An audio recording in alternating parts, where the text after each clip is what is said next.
ನಮ್ಮಪ್ಪನಿಗೆ ನಾನೊಬ್ಳೆ ಮಗಳು. ಇರೋ ಆಸ್ತಿನೆಲ್ಲ ಯಾರು ಕೊಡ್ಬೇಕು? ಇದೆಯಲ್ಲ ಎಷ್ಟು ಅನಾಥಾಶ್ರಮಗಳು, ಧರ್ಮ ಸಂಸ್ಥೆಗಳು ಕೊಡ್ಲಿ.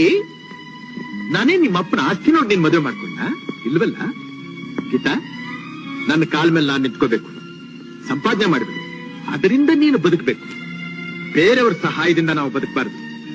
ನಾಳೆ ದಿನ 4 ಜನ ನನ್ನ ಕಡೆ ಕೈ ತೋರಿಸಿ ಮಾವನ ಹಣದಿಂದ ಕಣೋ ಇವ್ರು ಬದುಕ್ತಾ ಇರೋದು ಅಂದ್ರೆ ಎಷ್ಟು ಕೇವಲ, ಎಷ್ಟು ಅವಮಾನ, ಎಷ್ಟು ಅಸಹ್ಯ.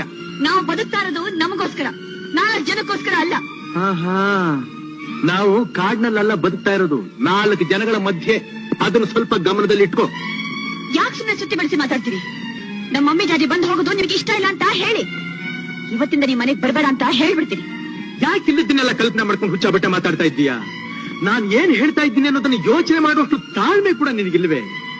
ಏನಾಗಿದೆ? ನಮ್ಮಪ್ಪನಿಗೆ ನಾನೊಬ್ಳೆ ಮಗಳು. ಇರೋ ಆಸ್ತಿನೆಲ್ಲ ಯಾರು ಕೊಡ್ಬೇಕು? ಇದೆಯಲ್ಲ